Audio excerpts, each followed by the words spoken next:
Hello and welcome. Kamusta kayong lahat dito mga kapatid kong star viewers? Welcome back.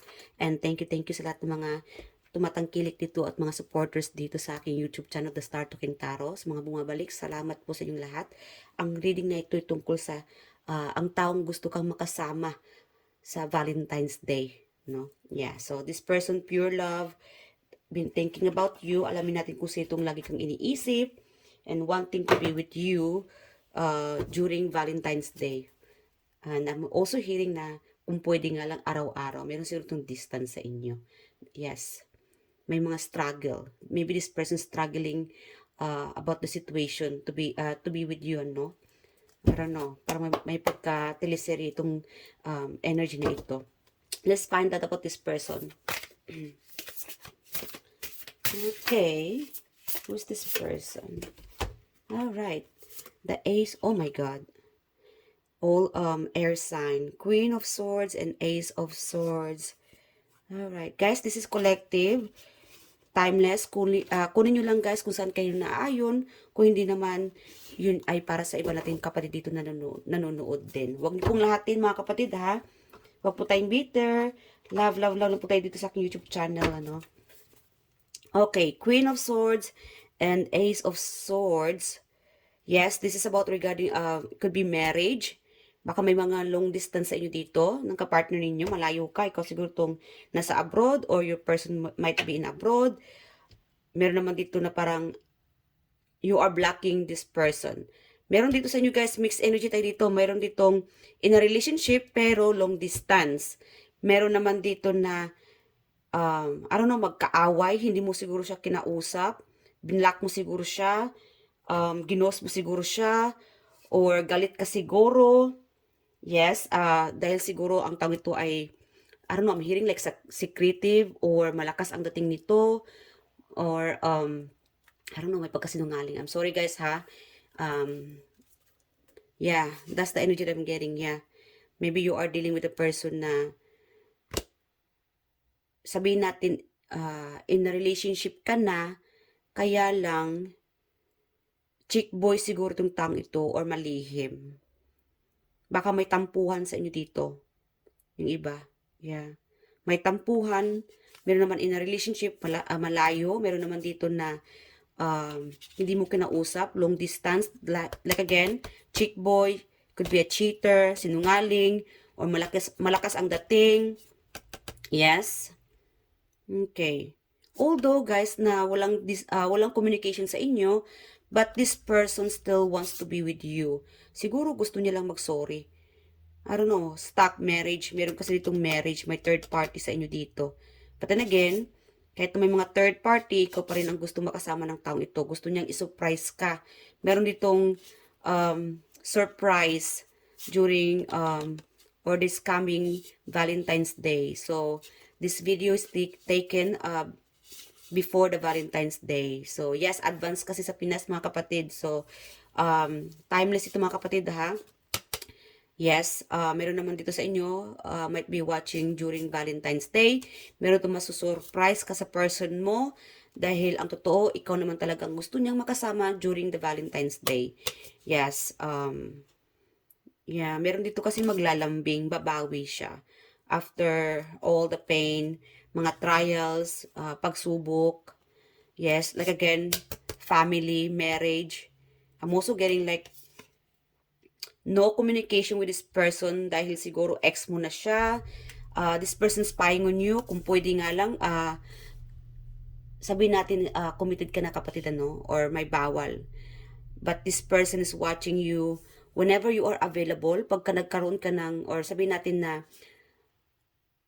pagka nakita ka niya lang mag-isa, susunggaban niya na itong time na lapitan ka, no? Suyuin ka, or ligawan ka. Yeah. Maybe itong taong itong waiting for the right time na maging single ka. Wow, charot. Like again guys, may bawal. Gusto kanyang makasama, but then ikaw, ayaw mo sa taong ito. May bawal. Like again, marriage. Yeah. Ex mo siguro itong taong ito. And this person spying on you. Watching you from afar. Like again, you are blockaging. May, no communication dito. Binlock mo na siguro itong taong ito. Or you are being protected away from this person. Yeah, meron din kasi dito guys, may mga chick boy player, you know who this person could be. You guys are truly truthful, intuitive, direct to the bone, no? Talagang diretsahan, ikaw itong taong prangka, kung ayaw mo talaga. But this person really like you so much. Gustong-gusto ka ng taong ito dahil sa pagiging direct mo. Yeah. Okay. Happy person. May pagka-childish ka siguro. The reason na nagustuhan ka ng taong ito, masayahin, grounded. Like again, guys, you are the person na pag ayaw mo, ayaw mo. Alright? So, like again, this reading is about the person na gusto kang makasama on the Valentine's Day. Alright? So, yeah. Admirer. This person wants to be with you, although you are committed na, no? Yeah. Spying on you. Once this person sees you by yourself, nag-iisa ka, yes, this person, hindi siya magpatumpik-tumpik na lapitan ka, ligawan ka. And again, meron naman dito, may gusto mag-sorry. Like again, kung may distance sa inyo, currently na may alitan sa inyo ng partner mo, this could be the person na gusto kang makasama or babawi siya para sa Valentine's Day. Yeah. Magiging romantic. Magpapagwapo, magpapaganda itong taong ito para sa iyo. Or, meron naman dito na biglang susulpot. Yeah. Baka aayain ka ng taong ito, mga kapatid, no? Lalabas or makipag-date. Meron kasi dito, mga kapatid, na malayo. Yeah. I'm getting like hindi siguro kapitbahay. Like again, may distance eh. Biglang pupunta, susunduin ka, aayain ka makipag-date, or, yeah. Like again, aayain ka ng taong ito on a Valentine's Day para makasama ka. Wow. Alright, so alamin natin kung ano ang intensyon ng taong ito beside na gustong makasama ka sa Valentine's Day. So again guys, mixed energy, may ex, may admirer, meron naman dito na kapartner ninyo, meron naman dito na again, kapartner ninyo na distance, meron naman na may alitan, galit-galitan. Okay, meron naman sa inyo dito buntis na nanonood. Alright, and guys, baka may mabuntis sa inyo on a Valentine's Day. So, sa mga ayaw mabuntis, mag-ingat-ingat kayo. Alam niyo na kung anong gagawin ninyo. At sa mga gusto na magbuntis, this could be the right time for you na magbuntis for the month of February. Okay. Spirit Angels, ano ang intensyon ng taong ito sa ating mga collective? Alright, ikaw talaga ang target niya. Kahit na, meron dito guys, ikaw talaga ang target niya, meron naman na may mga options siya. Hindi niya alam kung alin sa inyo or kung sino sa inyo ang pipiliin niya. Wow. Okay. Meron naman dito, not sure sa gagawin niya sa'yo sa Valentine's Day. Gustong-gusto ka talaga niya, mga kapatid. Like again, number 1. Okay? Kung nakikita niyo, mga kapatid, not sure. Nakasampiring yung mata niya. But hindi niya alam talaga, kapatid, kung anong gagawin niya sa Valentine's Day. Ang gusto niya lang talaga, kapatid, is ikaw ang makasama niya. Go with the flow na lang ka nga, no? Ano pa? Spirit Angels, ano ang intensyon ng taong ito sa ating mga collective? Bakit gusto niya makasama ang ating collective sa Valentine's Day? Alright. The High Priestess. Minamanifest ka ng taong ito. Siguro pinapahula ka ng taong ito. Yes. Or, I don't know, pinapahula ka, or this person's like trying to figure out. Yeah. May pagkaano ang tao ito, malakas sa, I don't know, believe in God, no? Yeah. Intuitive. May malakas sa spirituality. Either manghuhula siya, or healer, or laging pupunta sa mga manghuhula or sa mga healer, parang ganun. Yeah. Minsan guys, nagkaka-reverse. This could be you. Baka lagi mong pinapahula ang taong ito.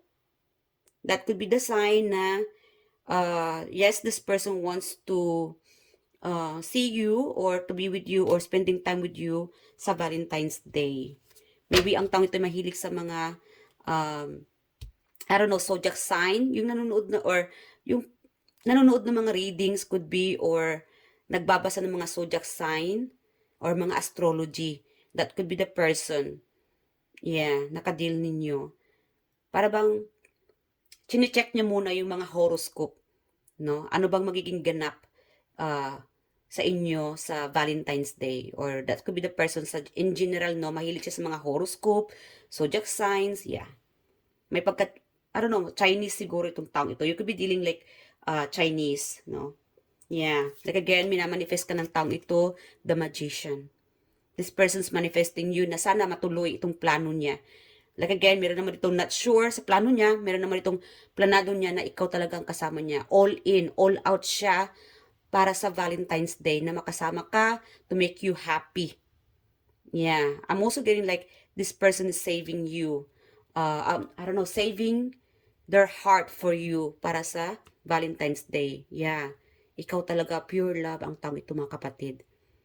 Okay, this person is preparing lahat ng mga information. Yeah, information, plans, lahat, pagmamahal. Okay. Meron naman dito na, ang tawag dito, not sure, opposite naman na sure naman itong taong ito sa gagawin niya. Planadong-planado na. Okay. Excited na ang taong ito, mga kapatid. Meron naman ito parang kinakabahan. May pagkikitang magaganap. Alright. Ano naman ang magiging reaction mo sa taong ito pag magkita kayo sa Valentine's Day or magkasama kayo sa Valentine's Day? Kasi meron itong kinakabahan, meron itong excited. Okay. Meron naman itong kalmado.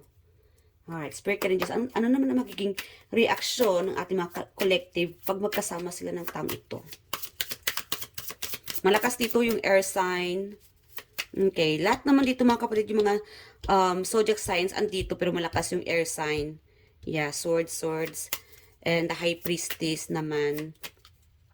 Okay, I'm also getting like the moon. Okay. So, like again guys, sa zodiac sign natin, Ace of Swords, Gemini, Libra, Aquarius.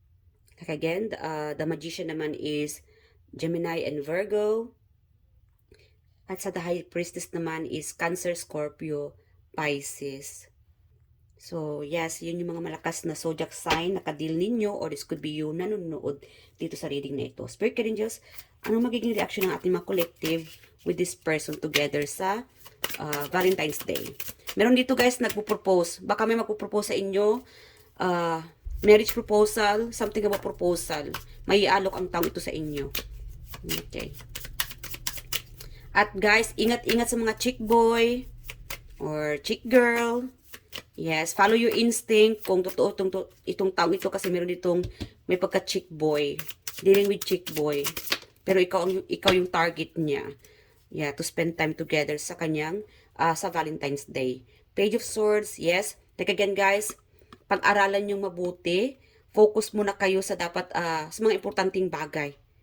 Or meron sa inyo dito na baka busy ka, no, sa Valentine's Day sa pag-aaral. May mga study siguro. Or this could be one of your colleagues sa trabaho or schoolmate.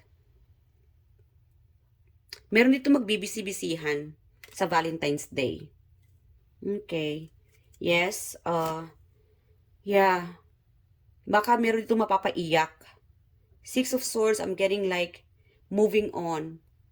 Yes, guys. Makakaramdam ka ng healing with this person. Okay. Yeah. May pagtatagpo sa inyo sa Valentine's Day. Like again, long distance relationship.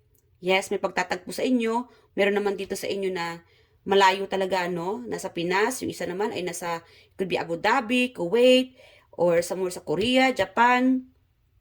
But know that ikaw talaga ang gustong makasama ng taong ito. Baka magpapadala siya ng mga regalo, or surprise. Like again guys, ayaw kong sirain yung surprise. Meron ito magpapadala ng, or something about surprise, ano. Yeah, may gagawing surprise ang taong ito sa inyo. Kahit na may distance man, gusto ng taong ito na madama mo ang pagmamahal niya. Yes, sa Valentine's Day. Para hindi ka feeling alone, feeling lonely. Yeah, gusto niyang ma-cheer up ka. Papasayahin ka ng taong ito sa Valentine's Day. Wow. Like again, guys, this person will make you feel healed, healing, and like again, meron itong makipagbati. Gagawin niyang lahat para maging masaya ka. Yeah, to forgive this person. Meron itong forget, forgive. It's up to you. Baka related to sa mga exes ninyo.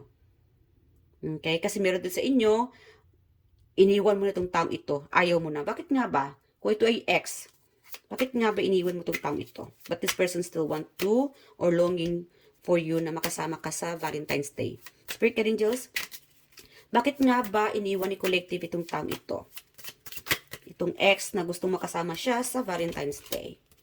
Okay, baka ang taong ito ay lasinggero. It could be sa personality, ano? Baka napagod ka sa personality niya. It could be chick boy, lasinggero, laging party, or sa or lack of communication. Yeah. Or dahil siguro, baka siya yung married. Yeah. Kasi meron tong marriage na naman. 10 of Pentacles. Yeah. Ikaw siguro tong umalis sa buhay niya. Or iniwan mo siya. Either siya ay married or dahil siguro ikaw ay married. Kaya, ikaw na lang itong lumalayo, ano. Okay. That could be the reason, mga kapatid. Kaya, no communication, no contact, but this person still longing for you. Ikaw pa rin ang gusto niyang makasama. Yes. This could be the part of this person's plan, no? To surprise you, bigyan ka ng bulaklak, or mag-picnic kayo, susunduin ka, wow. Magmumotor, yeah. Okay, magpapagwapo, baka ang taong ito ay, like again, habulin, may pagka-chick boy ang taong ito. Yeah. Like again, guys, ingat kayo sa mga chick boys, mga third party. Kailangan, yes, anong tawag dito? I-check nyo muna yung background niya or pakiramdaman ninyo ang taong ito. Alright? Kung sino itong kadil ninyo. Alright. So, yes, that's it for today, mga kapatid. I do hope nag-enjoy ka sa reading ito. Alamin pa natin ang kanyang initials. Spirit Angels, sino itong taong ito na gusto makasama natin collective sa Valentine's Day. Initials. We have here air, R, sorry guys. Ano ba yan? Air, malakas talaga yung air, no? Letter R, X, yes, malakas ito yung X ninyo, thinking about you na malayo, nagsisisi ang taong ito dahil iniwan ka, now ay masaya ka na siguro sa new partner mo, minamanifest. Like again guys, ito siguro yung X or ina-admire ka na pag ikaw ay in a relationship na, no? Nakatalikod lang yung partner mo, susunggaban niya na yung time na makasama ka. Yeah. Or, yeah, something like that. May R and T. I'm also getting like lesbian. Baka same gender naman ito. Okay. Letter I and D. Okay. Yeah. Ano pa? Numbers. Who is this person na gusto makasama ating collective sa Valentine's Day? Okay, again, letter I, could be that 1. So, yeah, may I sa initials niya. Again, Pisces, confirm, may Pisces tayo dito, 7, July, and, yeah, June, July, August, wow. June, July, August. Okay. So, this could be the people, no? Person, Cancer, Leo, or Virgo. Ano ba yung mga ano to dito? Alright, so one more message from this person. Alright, final advice na lang tayo kay collective. Wala na akong time, mga kapatid. Alright, final advice. I do hope alam niyo na, kapatid, kung sino itong taong gusto ka makasama sa Valentine's Day, no? Thank you guys sa lahat ng mga tumatangkilik dito. Sa mga bumabalik, salamat guys. Please leave your comment below, share your stories. Nakakatuwang malaman, no? Alright, message from the universe. Romantic feelings. Your feelings are real and worth exploring. So yes, guys, this is gonna be romantic for you for this coming February 14, ano, Valentine's Day. Meron naman dito mahuhuli. Late na yung pagdating ng taong ito, but then, babawi siya, ano. Siguro dahil it could be sa studies or work or sa distance ninyo. Although, hindi na kasi naman talaga magiging, ano yung distance, mas ano talaga, mas importante ay magkasama kayo. Mag-i-enjoy ka dito. Yes, you will be feeling love, flowers, malakas dito yung bulaklak na magbibigay. Makakatanggap ka ng bulaklak. Wow, hooray! Congratulations and enjoy these romantic feelings, mga kapatid. I love you guys and enjoy this Valentine's Day. And thank you. Bye!